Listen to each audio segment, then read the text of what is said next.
Hi everyone, welcome and welcome back to my channel. So in this last video, we have discussed about lots of different methods of plant breeding. Now we have to discuss about hybridization.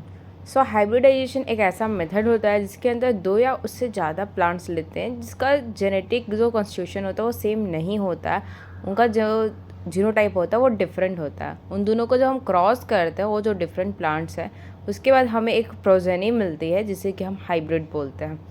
Hybridisation जो है improvement में help करता है किसी भी crop के, और बहुत सारे इफ़ेक्टिव चेंजेस देखने को मिलते हैं अगर हम दो डिफरेंट कैरेक्टर के प्लांट्स या वैराइटीज़ जो हैं उसे जब क्रॉसिंग कराते हैं तब जाके हमें एक अलग सा इफ़ेक्टिव सा चेंज देखने को मिलता है जिसे कि हम हाइब्रिड बोल रहे हैं। फर्स्ट नेचुरल हाइब्रिडाइजेशन जो है कॉटन मेथड इन मेज़ में हुआ था। मेज़ के प्लांट में कॉटन मेथड के थ्रू हुआ था फर्स्ट हाइब्रिडाइजेशन, मेज के प्लांट में कॉटन मेथड के थ्रू। एंड हम समझ चुके हैं कि हाइब्रिडाइजेशन क्या होता है। दो डिफरेंट प्लांट डिफरेंट जीनोटाइप के होंगे, उन दोनों को जब क्रॉस कराएंगे हम, जब कंबाइन कराएंगे तो कुछ हमें डिज़ायरेबल चेंजेस मिलेंगे। वो जो वैराइटीज़ थी डिफरेंट वाली उससे, इसे हम हाइब्रिड बोलते हैं, उन प्रोजेनिस को हम हाइब्रिड बोलते हैं। कौन कौन से स्टेप्स होते हैं हाइब्रिडाइजेशन में, सो देख लेते हैं। पहला होता है selection of parent. Male and female plant of the desired character are selected. It should be tested for their homozygosity. Male और फीमेल प्लांट को हम लेंगे, जो हमें जो कैरेक्टर चाहिए होगा वो कैरेक्टर हम सेलेक्ट कर लेंगे और उसे हम टेस्ट करेंगे उसके होमोजाइगोसिटी के लिए।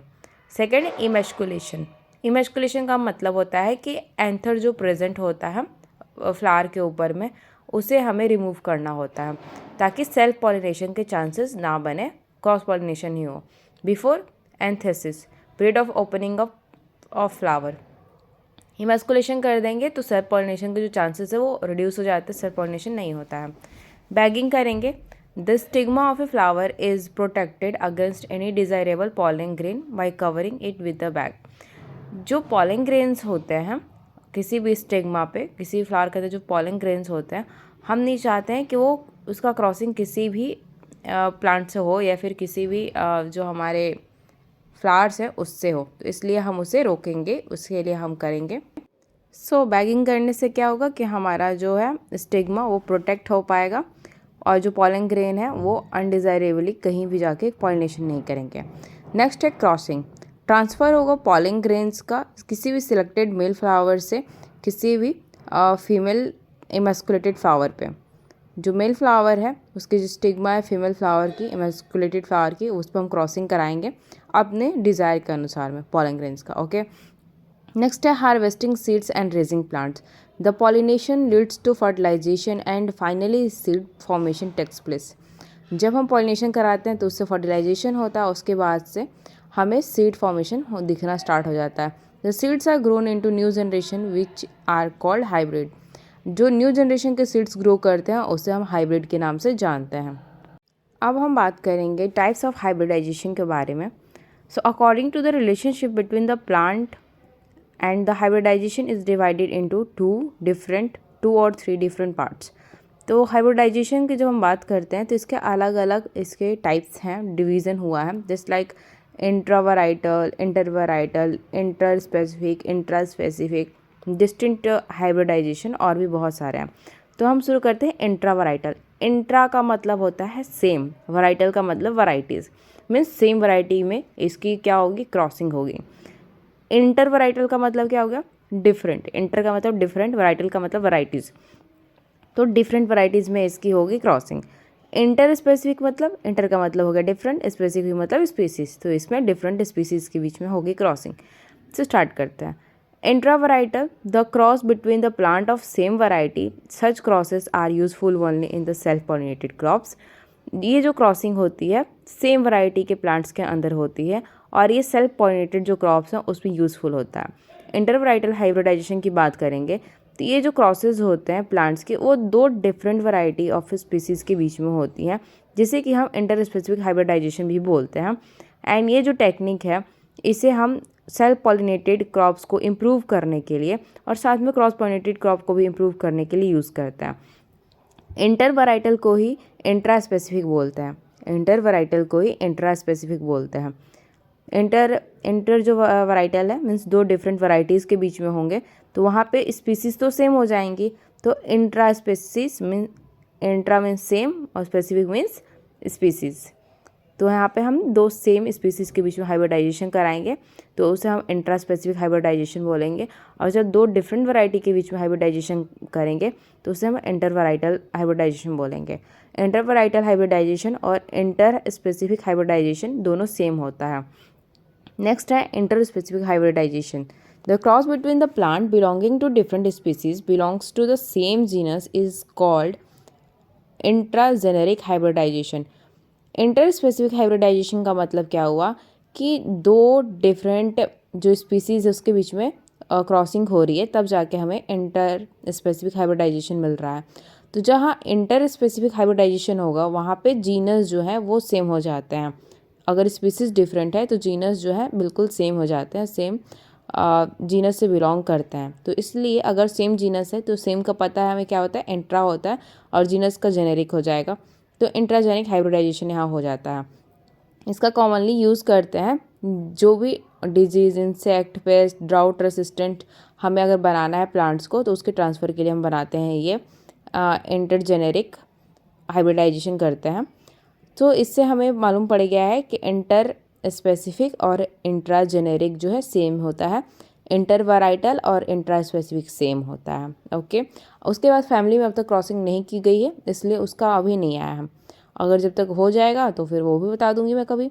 सो एक एग्जांपल है गोजिपियम हिरसुटाम और गोजिपियम आर्बोरियम, जिससे कि देवीराज बना है। तो गोजिपियम का जब हमने गोजिपियम हिरसुटम और गोजिपियम आर्बोरियम का क्रॉसिंग हुआ है तो देवीराज करके एक नया हमें प्लांट मिला है। ओके गाइस, तो हमें पता है इंटर वैराइटल को हम इंटर स्पेसिफिक बोलते हैं, इंटर स्पेसिफिक को हम इंट्राजेनेरिक बोलते हैं। तो अब बात आती है इंटरजेनेरिक क्या होता है। इंटर का मतलब डिफरेंट, जेनेरिक का मतलब जीन्स। तो डिफरेंट जीन के जब प्लांट्स में हम क्रॉसिंग कराते हैं, डिफरेंट जेनेरा के जो प्लांट्स हैं उसमें जब क्रॉसिंग कराते हैं तो जाके हमें इंटरजेनेरिक हाइब्रिडाइजेशन मिलता है। एंड इसका एक डिसएडवांटेज होता है इस हाइब्रिड का कि वो स्टेरिलिटी उसमें ज़्यादा होती है, हाइब्रिड स्टेरिलिटी होती है, टाइम कंज्यूमिंग है, बहुत एक्सपेंसिव प्रोसीजर होता है। इसका एग्जांपल है ट्रिटिकल और रेफाइड्रा ब्रासिका। तो ट्रिटिकल में वीट का और राई का क्रॉसिंग किया गया था। दोनों ही एक सीरियल फैमिली से बिलोंग करते हैं।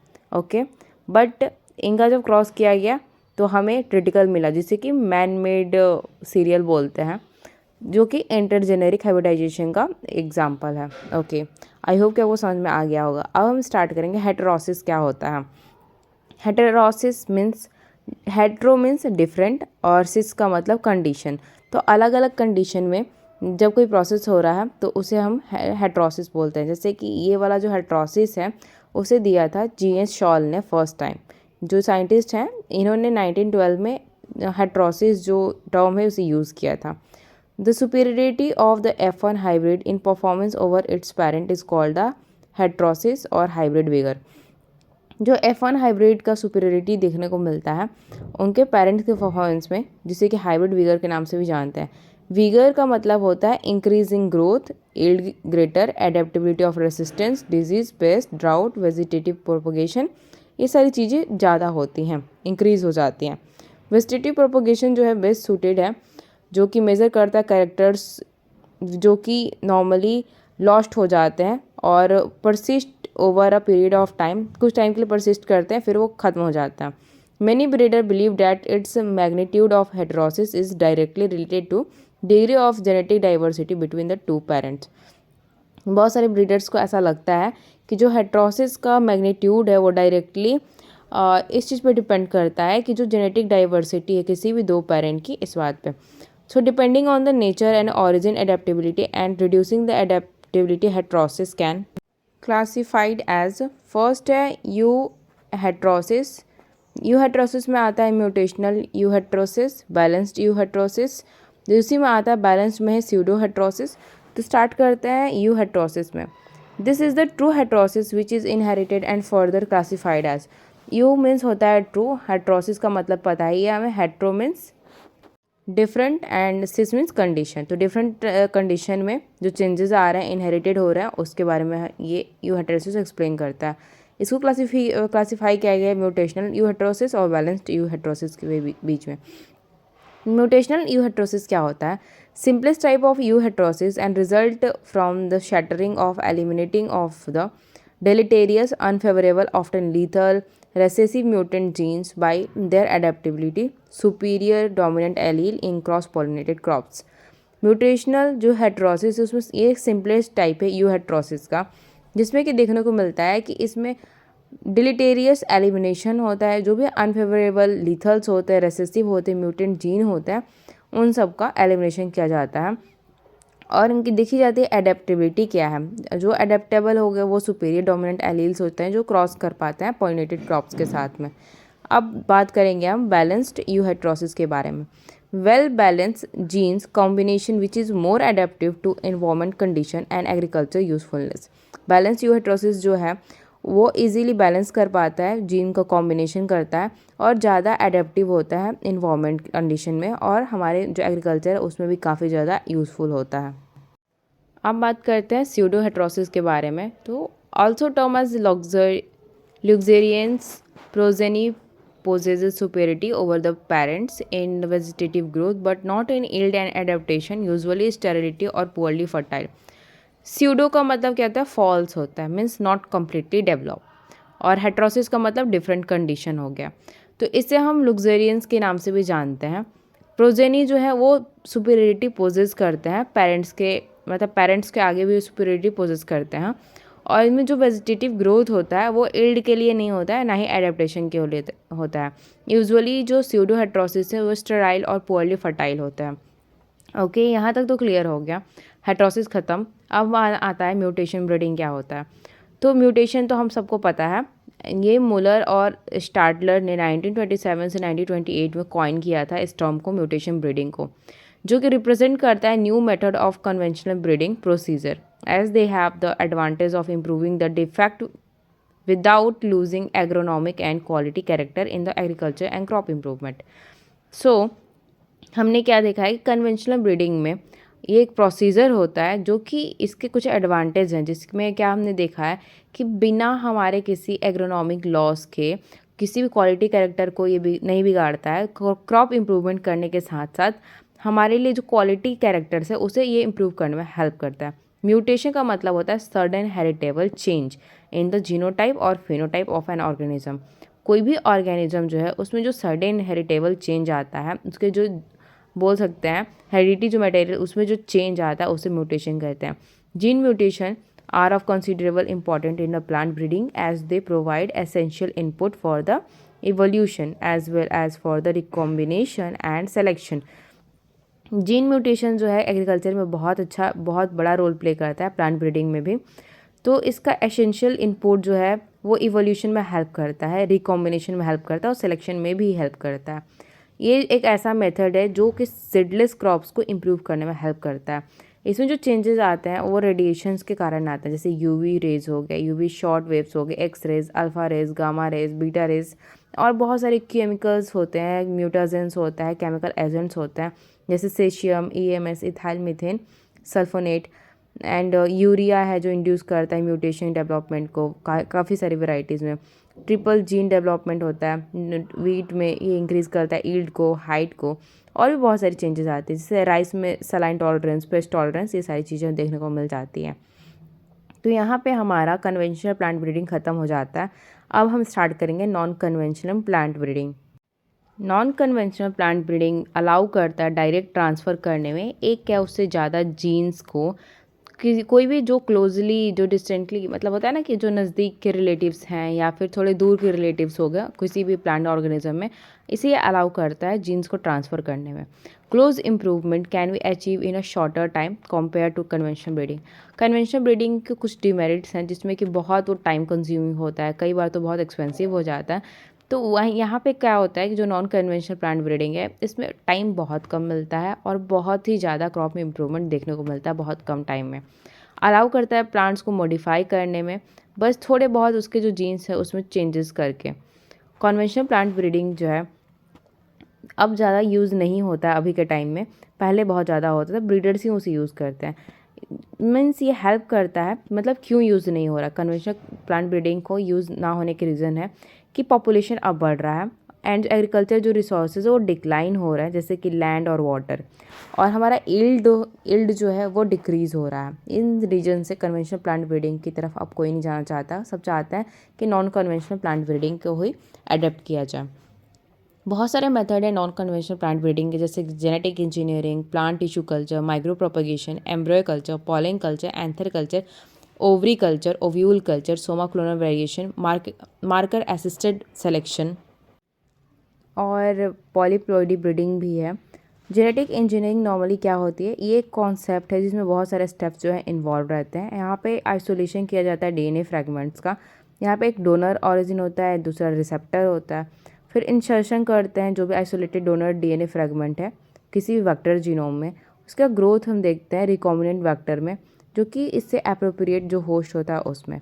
सो ऐसे जो है हमारा जेनेटिक इंजीनियरिंग काम करता है। जेनेटिक इंजीनियरिंग जो है उसमें बहुत सारे स्टेप्स जो है इन्वॉल्व होते हैं, जैसे कि जीन्स को जो जीन्स रिस्पॉन्सिबल होते हैं किसी पार्टिकुलर कैरेक्टर के लिए, उसे आइडेंटिफाई करना होता है क्रोमोजोम्स को जो कि कैरी करेंगे जीन्स को, आइडेंटिफाई करता है लोकेशन उन जीन्स का जिनमें कि डीएनए आइडेंटिफाई करना होता है।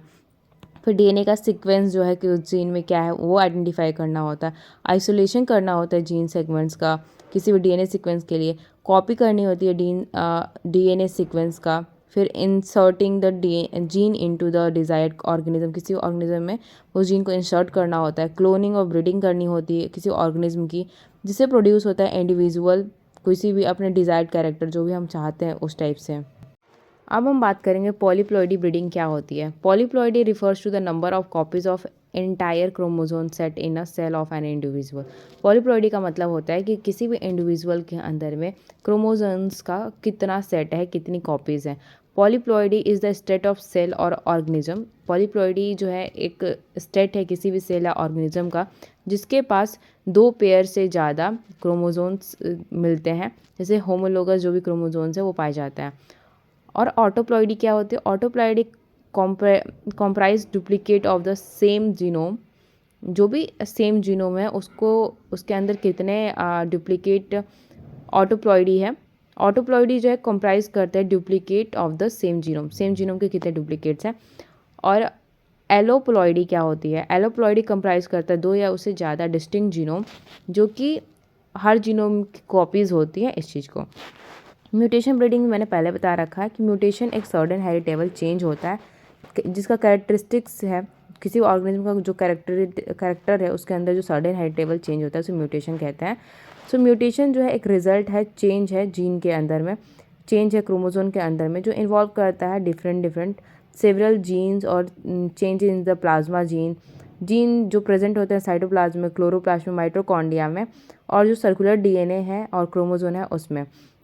म्यूटेशन जो है प्रोड्यूस होता है चेंजेस के थ्रू, जैसे बेस सीक्वेंस जो जीन है उसमें अगर चेंज हो गया तो जस्ट लाइक पेयर ट्रांजिशन हो गया, ट्रांसवर्सन हो गया, डिलीशन हो गया, डुप्लीकेशन हो गया, इन्वर्जन हो गया, ऐसे जो भी चेंजेस होते हैं उसे म्यूटेशन बोल रहे हैं। इन सबको हम जीन और पॉइंट म्यूटेशन बोलते हैं। Some mutation can be produce by change in the chromosome structure.